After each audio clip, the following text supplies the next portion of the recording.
Eh, Hoy en este espacio de Cambio en el Debate de nuestro periódico Cambio de Michoacán, hoy tenemos un invitado de la Universidad Nova Hispania, el maestro Jesús Castañeda Rivera. Bienvenido a este espacio.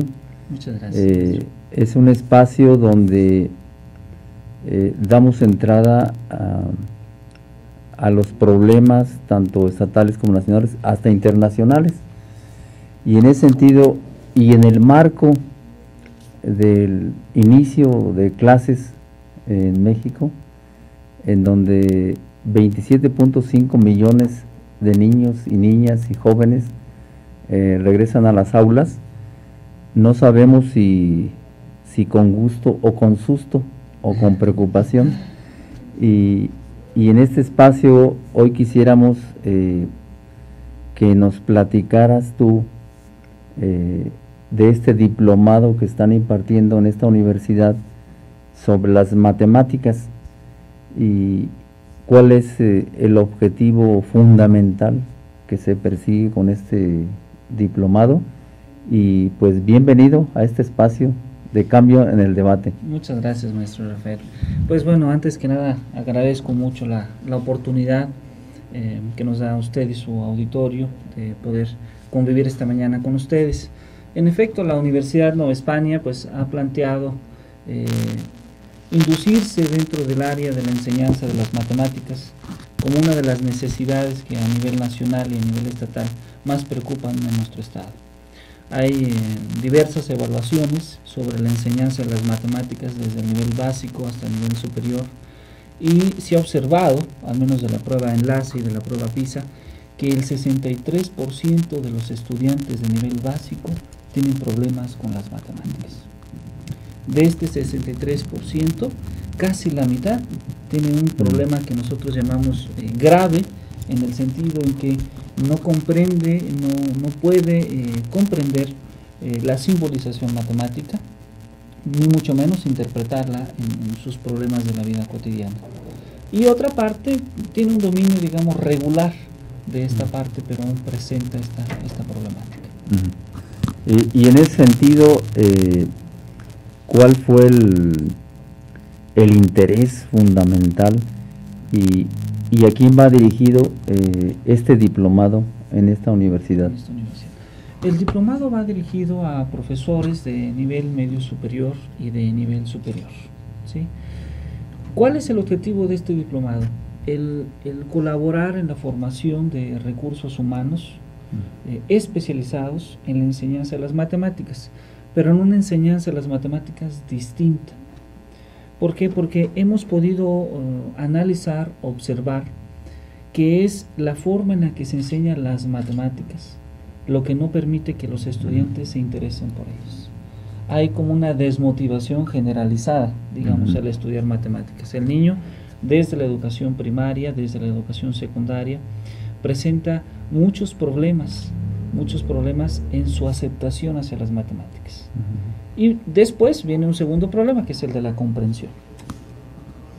Y en este caso del pensamiento matemático,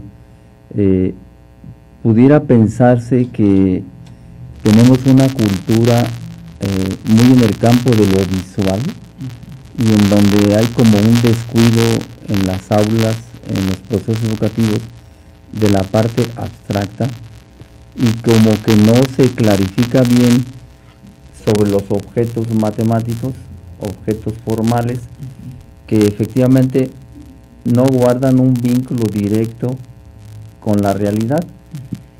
¿Se deberá estas deficiencias a que más bien le apostamos a la parte visual y no a la parte abstracta, lo que es exactamente el pensamiento formal? El pensamiento formal. Sí, yo creo que asociado a esta problemática, a la problemática de que dentro del salón de clase no se ejercen muchos procesos de abstracción, también convive en el problema el hecho de que lo que se ve en el salón de clase, esa abstracción matemática, ese concepto, no se utiliza, no se aplica en la vida cotidiana de la persona, en la vida cotidiana del niño. Entonces hay un desprendimiento de lo que es la realidad del salón de clase, donde el alumno tiene que aprender ciertas operaciones abstractas, y el que carece de sentido estas operaciones para él en su vida práctica, porque en su vida práctica él no las ejerce. Digamos, él no utiliza las ecuaciones que ve en el salón de clase en su vida cotidiana. Entonces, como resultado, no tiene interés por aprenderlas. Ese es un primer paso. Ahora, un segundo paso tiene que ver con la falta de preparación en la didáctica del docente. Realmente el docente de educación básica, de educación media superior, y por qué no decirlo también de educación superior, no ha tenido la formación adecuada para enseñar matemáticas.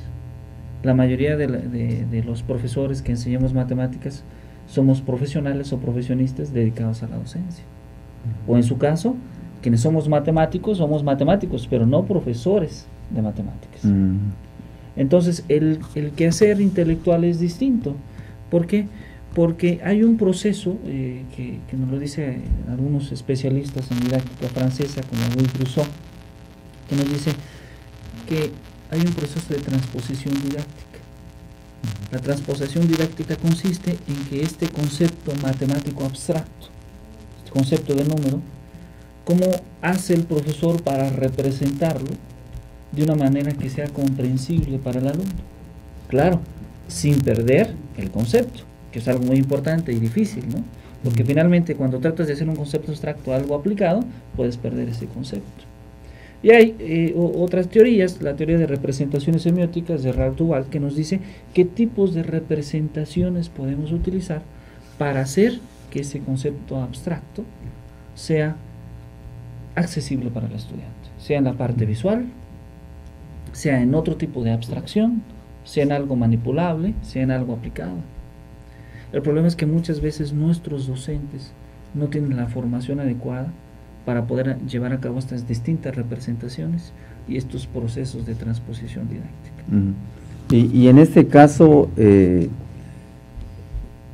crees tú que falla en la enseñanza de las matemáticas, de los números, sus relaciones y todos esos procesos? ¿Qué estará fallando? Es decir, ¿es el docente, son las metodologías, o es efectivamente una distribución o no distribución de todo el trabajo del pensamiento, de lo abstracto? Que yo creo que también eso se debe distribuir, y me parece que más bien hay una limitación en cuanto a reducir el trabajo de los niños a las partes visuales, a lo que se ve, a lo que se toca. Y creo que ahí hay una contradicción. ¿Cómo ves este asunto tú? Sí, mire, precisamente en la Universidad de Nueva España hemos estado tratando de comprender este problema, y yo encontraría cuatro puntos a discutir, ¿no? La primera, que tiene que ver con la falta de preparación en la cuestión pedagógica del docente de matemáticas. Ahí crees tú hay una deficiencia. Creo que ahí tenemos una deficiencia importante, ¿no? Esta necesidad que ya requerimos dentro de los profesores de matemáticas de estar capacitados para poder enseñar mejor. La segunda tiene que ver con el procedimiento en el que la persona hace el proceso de abstracción, y también cómo enseñamos matemáticas. Es decir, las matemáticas se ha enseñado mediante una metodología donde el profesor construye, supongamos si hablamos de cálculo diferencial, construye un andamiaje cultural en el área de matemáticas, y después formalmente va construyendo una teoría. Por ejemplo, en el caso del cálculo diferencial integral que se enseña en la educación media superior, construimos los números reales, después límites, sucesiones, y después funciones diferenciables, continuas, integrables. El problema es que esta construcción, que se basa en una postura muy clásica, ¿no? Construimos axiomas, después de estos axiomas algunas proposiciones y teoremas, no van con la realidad común de las personas. Es decir, esta construcción no es pedagógica, porque además en esta construcción realmente es una construcción hecha supuestamente para enseñar matemáticas, pero que no es como se construyen las matemáticas en la vida real. En la vida real el matemático tiene que esforzarse por comprender un teorema y después tratar de probarlo él mismo. Y esto requiere un tiempo, una historia de ese problema. Pero ¿qué es lo que ocurre? Lo que ocurre es que nosotros en el salón de clases ya no queremos darle esa historia al estudiante. Es decir, un profesor de cálculo, por ejemplo, quiere demostrar que la raíz de 2 es un número irracional y ha hecho esa prueba en su curso en los últimos 15 años y ya la comprende. Pero un alumno de nuevo curso es la primera vez que se enfrenta a esa prueba y queremos que el alumno la comprenda de manera inmediata. Y es más, y le exigimos, y decimos, ¿cómo es posible que no la entiendas? Pero en realidad es que tenemos 15 años dando esa prueba, por eso nosotros ya la hemos comprendido. Entonces, ¿cuál es la propuesta de este programa de diplomado? Es un taller para aprender a investigar en matemáticas. Es decir, que el alumno se convierta en un investigador, pero de las matemáticas que tiene en el nivel en el que está. Y Jesús, si estamos en la primaria, estamos... Es la parte interesante. ¿Cómo la parte interesante orientar a los niños, a las niñas, para que se coloquen en esa posición de investigadores? La parte interesante consiste en que nosotros podamos motivar al estudiante. Motivarlo con un problema que esté a su nivel y que sea de su interés. Y que ese estudiante se transforme en dejar de que sea un estudiante pasivo, que solamente recibe la información que da el profesor, y que él mismo intente averiguar por qué se da esa información. Entonces consideramos que esta forma de enseñar matemáticas es una mejor forma. Primero, encontrando un problema que sea del interés del estudiante, y segundo, motivándolo a resolverlo. Habrá distintos niveles, tal vez en el nivel primario, en el nivel secundaria, busquemos más que una investigación, que el estudiante descubra el problema. Le llamamos a veces a esto, en el paradigma cognitivista, aprendizaje por descubrimiento. Que él descubra lo que nosotros queremos enseñarle. Y tal vez en el nivel medio, superior y superior, ahí sí pedirle una investigación, donde él elige un problema. O sea, en primaria todavía no colocamos la investigación. Todavía no colocamos la investigación, pero sí despiertas una curiosidad. Exactamente. Un entusiasmo por las relaciones numéricas. ¿Y qué tanto Jesús aquí ha intervenido esa teorización de Jean Piaget en el campo de la enseñanza de las matemáticas? Porque él incluso dice que cómo ir construyendo ciertas estructuras formales, ¿verdad? Y habla incluso de transitividad, el concepto de volumen, y cómo a veces llegamos y en donde la matemática privilegia la memoria, o sea, trabajamos la memoria. Recuerdo cómo me aprendí, por ejemplo, las tablas de multiplicar de memoria, pero dice Piaget cómo se requieren ciertas estructuras formales para poder establecer todas las operaciones en ese sentido. ¿Qué tanto Piaget tiene razón en este aspecto?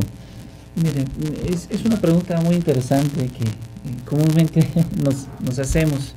Yo creo que hay dos aspectos que había que platicar en matemáticas, de cómo hacer matemáticas, de cómo aprender. Yo creo que el conocimiento matemático en un inicio sí necesitamos un bagaje tal vez muy conductista, tal vez sí de memorización, en una primera parte. Pero una vez que construimos esta parte, entonces necesitamos una parte constructivista. Necesitamos que realmente el estudiante forma parte de la construcción de su mismo conocimiento. Y solamente así podríamos decir que el alumno realmente aprende matemáticas, porque creo que un alumno aprende matemáticas cuando él hace matemáticas.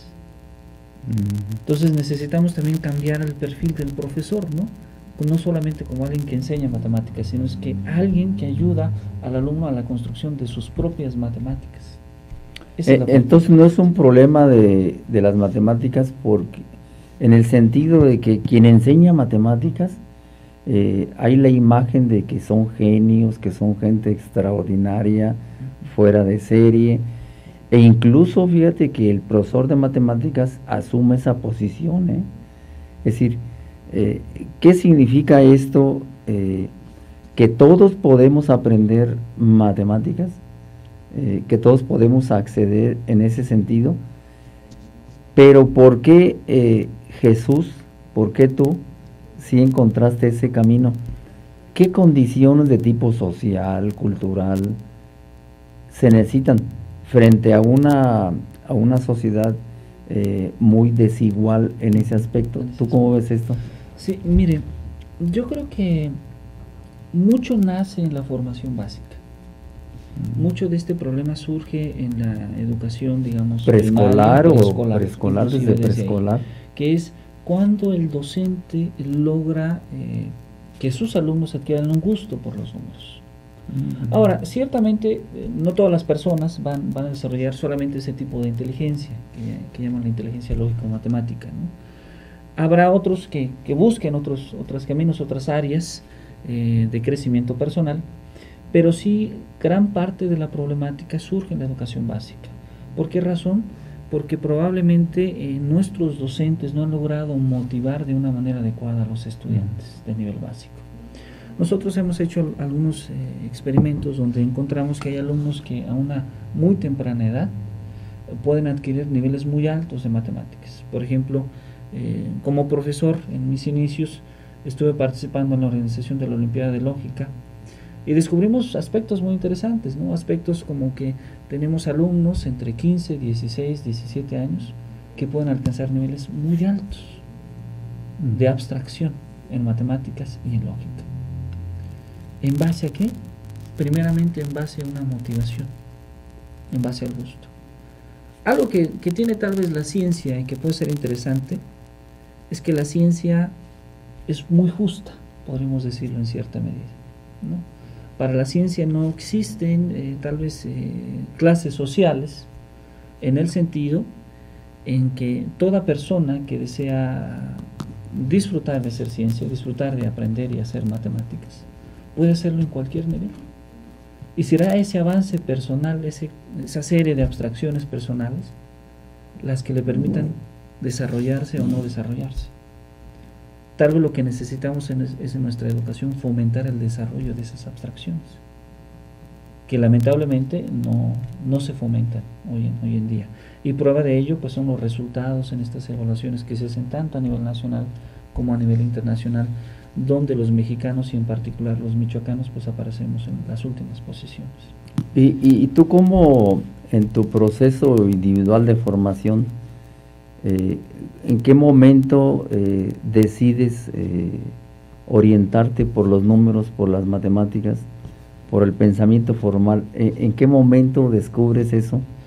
¿O alguien te dijo o tú descubriste? Sí, yo lo descubrí, creo que lo descubrí en la educación secundaria. Aún recuerdo mis clases de álgebra en la educación secundaria. ¿De qué secundaria estamos hablando? Estamos hablando de la secundaria Constitución de 1917 en Cualcomán, Michoacán. Recuerdo las clases, mi profesor de álgebra fue el profesor Raúl Garfias. Él hacía que las clases de álgebra fueran muy agradables para nosotros, y hubo algo en particular que me gustó. Hay una relación muy extraordinaria entre las matemáticas y el arte. A mí me encantaba la simbología matemática, esas x al cuadrado, las y, z, esa combinación de valores me llamaba mucho la atención, y fue lo que en realidad despertó mi interés por las matemáticas, antes de pensar en una parte aplicada, porque también habría que platicar esto. El conocimiento matemático de origen, el conocimiento abstracto, no siempre es pensado para una aplicación. Muchas veces creemos que un concepto matemático surge por una aplicación. Varios sí surgen, pero hay otros conceptos matemáticos que surgen solamente por el placer de disfrutar las matemáticas. Algo muy similar a la sensación que le produce a un artista hacer una escultura, por ejemplo. Realmente ocurre de manera simultánea. Después existen otros científicos, pueden ser físicos, químicos o matemáticos aplicados, que descubren que tal vez ese concepto abstracto, que era más de origen artístico, tiene alguna aplicación para la vida cotidiana. Entonces, hay varios tipos de matemáticas. Hay gente que hace unas matemáticas que llamamos matemáticas puras, matemáticas donde vivimos en ese mundo de abstracciones únicamente, y donde el interés es desarrollar más teorías sobre estas abstracciones. Hay gente que hace matemáticas aplicadas donde ahí su interés es distinto. Su interés es, ahora tomo estas abstracciones y quiero utilizarlas para resolver problemas de la vida real. Oye, Jesús, ¿qué tan importante es? Hay algunos trabajos de investigación sobre la educación física, sobre la actividad deportiva. ¿Qué tanto hay una relación entre la enseñanza de las matemáticas y estas actividades en el deporte? ¿Tiene algo que ver en eso? ¿O? Fíjese que sí existe una relación muy importante, y la relación está en la salud mental y en la salud física. ¿Por qué razón? Porque creemos que una persona puede aprender mejor matemáticas si la educación es integral. Contrario a lo que socialmente a veces se cree del matemático, ¿no? Si uno escribe matemático, aparecen muchas figuras de personas descuidadas, con lentes, que están en alguna sala o en algún salón siempre escribiendo, pero en realidad un matemático, como una persona normal, pues tiene que tener una vida sana, tiene que hacer deporte, tiene que tener actividades culturales, artísticas, y claro, dedicar una gran parte de su tiempo a construir matemáticas. Pero eso no será posible si su salud no es la adecuada. Yo, por ejemplo, tomo en cuenta algunas personas que tienen la oportunidad de conocer al doctor Humberto Cárdenas Trigos, por mencionar uno, profesor emérito de la UNAM, doctor en matemáticas por la Universidad de Princeton, con 86 años de vida, una persona que se ha dedicado los últimos 50 años a la enseñanza de las matemáticas en la Universidad Nacional Autónoma de México, y que tiene una vida muy sana, muy activa, un jugador de tenis, por ejemplo, una persona que hace ejercicio, caminata todos los días por la mañana, que disfruta de la vida cotidiana como todos los ciudadanos, pero que también disfruta de hacer sus matemáticas. Por cierto, el doctor Humberto estará en la Universidad de Nueva España este 8 de septiembre en una conferencia internacional que estamos organizando sobre comunicación, información y complejidad. Bueno, en ese aspecto, y precisamente en el marco hoy de inicio de clases, donde fíjate, 27.5 millones de niños, niñas y jóvenes ingresan a las aulas, y efectivamente en ese marco, ¿qué puedes tú decirle a un niño, a una niña, a un joven, que efectivamente el conocimiento matemático no es de gente privilegiada, no es de genios, de sabios, sino que todos podemos acceder, pero ese acceder al pensamiento matemático nos permite comprender mejor el mundo donde vivimos, nos permite comprender mejor la realidad, y de alguna manera cómo el pensamiento matemático se articula con las demás ciencias, y de alguna manera se establece una colaboración del pensamiento matemático. Pero ¿por qué este boom, vamos a llamarle, de organismos internacionales como la OCDE o como el Fondo Monetario, la UNESCO? ¿Por qué hoy se privilegia tanto el pensamiento matemático? Y puede ser que no sea tanto el pensamiento matemático, sino una parte de la matemática, como la cuestión estadística. El pretender llevar a todos los campos la estadística, lo cuantitativo. ¿Sí es importante esto o hay alguna otra intencionalidad? Mire, gran parte surge de la gran cantidad de aplicaciones que tiene el conocimiento matemático en nuestra vida cotidiana. Las matemáticas como ciencia se ha convertido en una herramienta de trabajo de todo el conocimiento científico. Pareciera pues que el conocimiento científico formal, su forma de escribir es mediante el conocimiento matemático, mediante las matemáticas. Entonces, el que el alumno de cualquier área del conocimiento, sean ciencias naturales, ciencias sociales, pueda interpretar valores matemáticos, que el alumno pueda aplicar los conceptos matemáticos a los problemas de su índole natural o social, le permite tener mejores herramientas para describir los fenómenos tanto naturales como sociales. Esto lo podemos comprender porque desde biólogos, químicos, físicos, en todas las ingenierías, como también sociólogos, como también economistas, necesitan del conocimiento matemático. Entonces, el conocimiento matemático es la manera moderna de escribir ciencia y de describir también los fenómenos que nos rodean. Entonces, como usted bien lo decía, es una manera de mejor comprender el mundo en el que vivimos, ¿no? Es ahí el interés. Sí, sin que sea el privilegiado, sin que sea el fundamental. Exactamente. Sino cómo establecer un diálogo con todos los saberes, con todos los campos, con todas las disciplinas, y que no es colocar en el centro de interés el pensamiento matemático, sino cómo él también se convierte en un elemento de comprensión. Exactamente. Y no establecer un dominio, por ejemplo, el campo de lo social, de la estadística, ¿no? Donde lo cuantitativo parece que predomina. Y te digo esto porque cuando uno está en el campo de la evaluación, en el campo de la educación, uno privilegia eso cuantitativo, ese número, esa calificación, ¿verdad? Y entonces habría que entender cómo nos podemos auxiliar del pensamiento matemático, de lo formal, y sin establecer un dominio sobre otros campos. Y te pregunto esto porque uno dice, el pensamiento formal, el pensamiento matemático, donde está la lógica, está la matemática, como no tienen para su validación algo directo con objetos reales, sino que el pensamiento formal en sí mismo tiene sus postulados, sus axiomas, ¿verdad?, para validar. Esta es una cosa importante. Por ejemplo, en el caso de los niños que dicen uno, y van a la realidad. ¿Qué tan importante es permitir que un niño diga uno y lo asocie con un objeto real? ¿Esto es importante o estamos equivocados en ese sentido?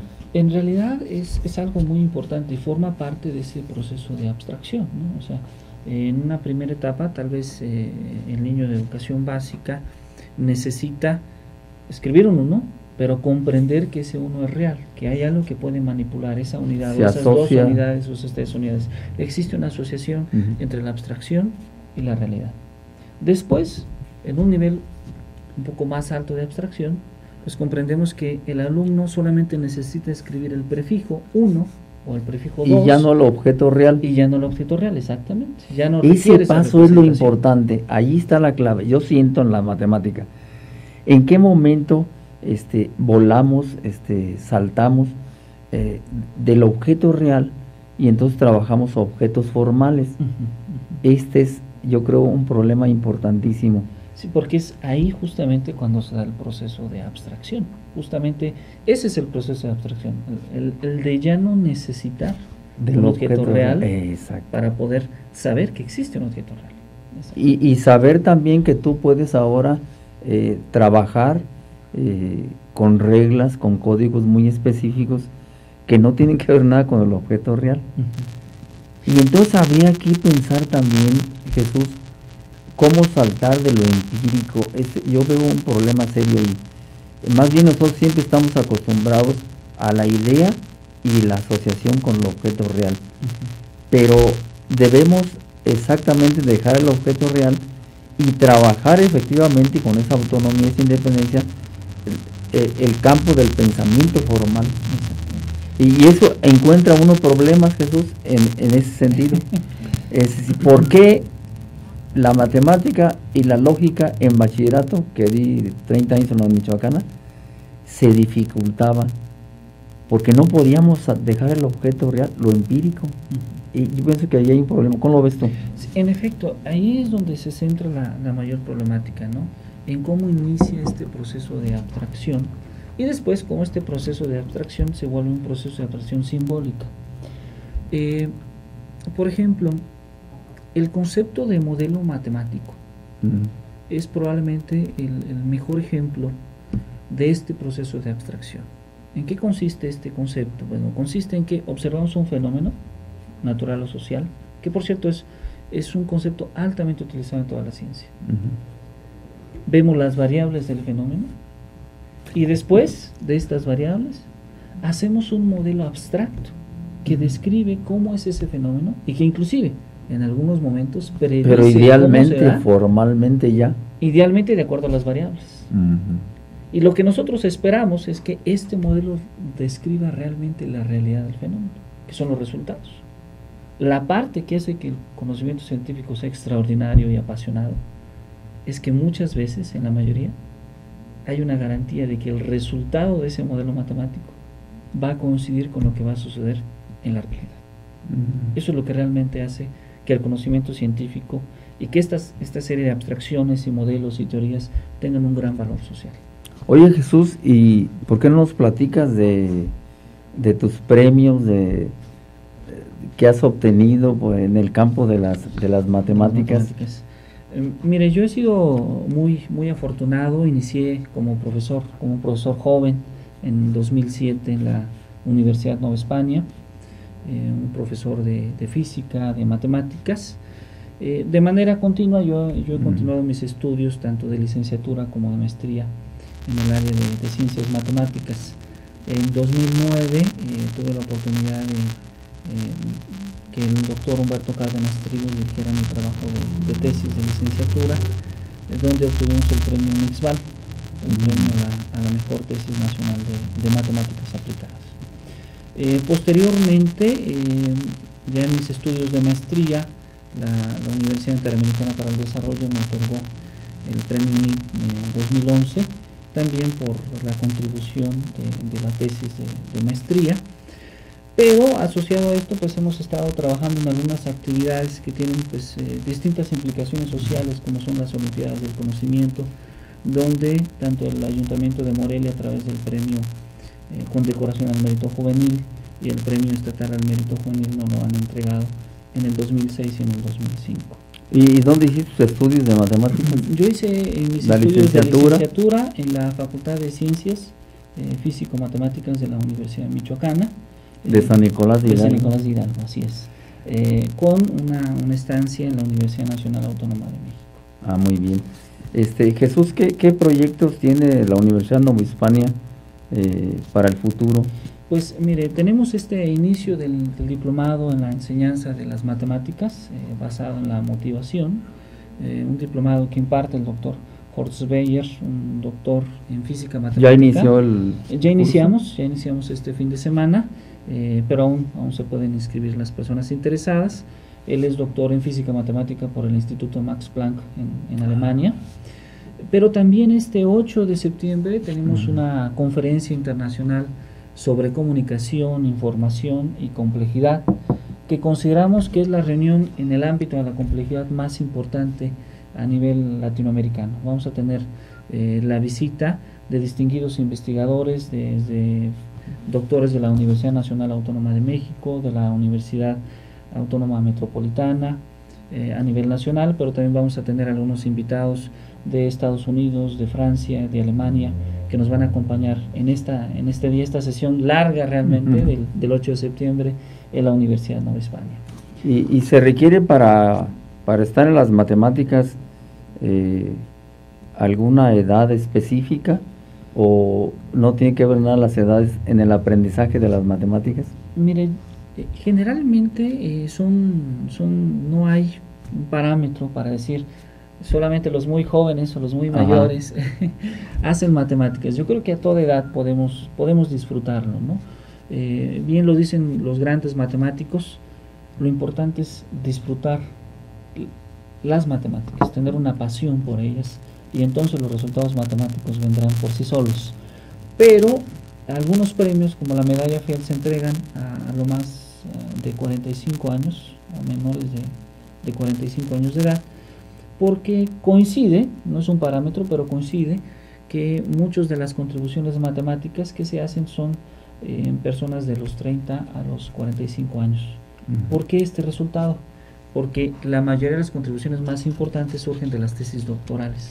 Pareciera que es la etapa en la que los matemáticos se dedican de manera plena a la investigación, y es cuando obtienen el resultado personal más importante. Recuerdo en la Academia de Platón, al entrar había un letrerito que decía: no entre aquí quien no sepa matemáticas. y se me quedó muy grabado. El matemático, el que tiene el pensamiento matemático, pensamiento de los números, pensamiento formal, es un pensamiento que no tiene que ver nada con algún compromiso con la realidad, o también ese pensamiento tiene alguna carga ideológica o no la tiene. Yo creo que el pensamiento matemático, por su origen, no tiene un compromiso con la realidad. Tiene un compromiso más con el arte, tal vez. Pero por su aplicación, lo tiene. Ahí hay un sentido. Ahí hay un sentido, que es el sentido social. Es decir, alguien puede estar haciendo matemáticas esta mañana por placer, por disfrutar el hacer matemáticas, pero otra persona puede estar aplicando el día de mañana ese concepto que descubre esta persona esta mañana. En una bomba atómica. Bueno, esperemos que sea en algo útil para la sociedad. Y entonces aquí sí hay una relación entre la filosofía y la matemática, porque de todas maneras la filosofía le va a encontrar qué sentido tiene el conocimiento matemático, sí. Qué orientación debe tener el conocimiento matemático y todo el conocimiento de las ciencias. Entonces dejaremos para la próxima. ¿Qué te parece? Claro. ¿Qué relación existe entre la matemática y la filosofía? Claro que sí. Y eso nos va a permitir, pues, yo siento una comprensión más de totalidad sobre el mundo en el que vivimos, sí. Y un pensamiento, pues, más preocupante por lo que sucede en el mundo, y no que digamos el matemático no le importa el mundo. A lo mejor en sí el conocimiento matemático, pero sí haber una preocupación por lo que sucede en la realidad.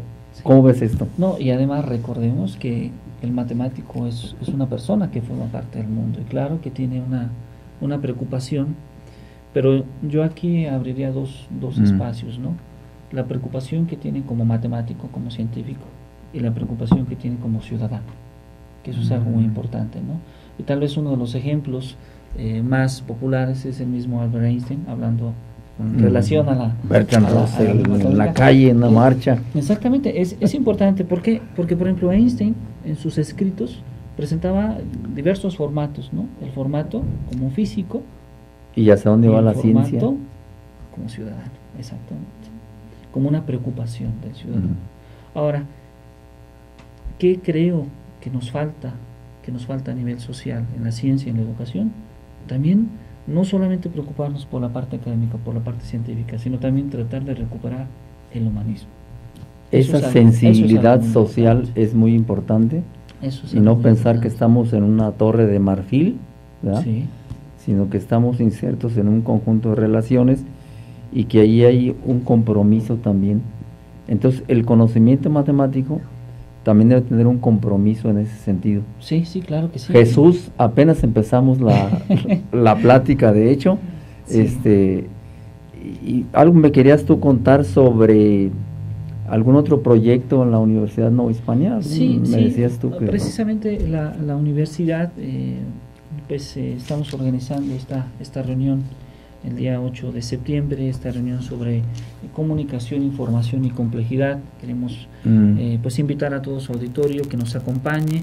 Es la reunión sobre complejidad que consideramos más importante en América Latina, una reunión donde vamos a tener a personas muy destacadas en estos ámbitos, tanto a nivel nacional como en el extranjero.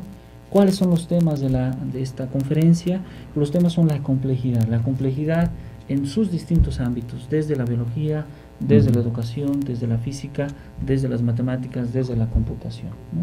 Entonces creemos que es una reunión que va a ser compleja, pero que va a ser muy interesante para todas las personas que están interesadas en este concepto. Muy bien. Bueno, pues no vamos a concluir hoy porque nos faltó una persona, ¿verdad? Sí. La vamos a invitar en la próxima para que pues sigamos pensando desde las matemáticas, que sigamos pensando el mundo y sobre todo que tengamos un compromiso en el campo de la educación, en donde uno se puede imaginar que ya no sean rechazados tantos estudiantes. Por ejemplo, en la UNAM más de 100,000 estudiantes desplazados en el campo de lo público, y que se invierta más en el campo de la educación.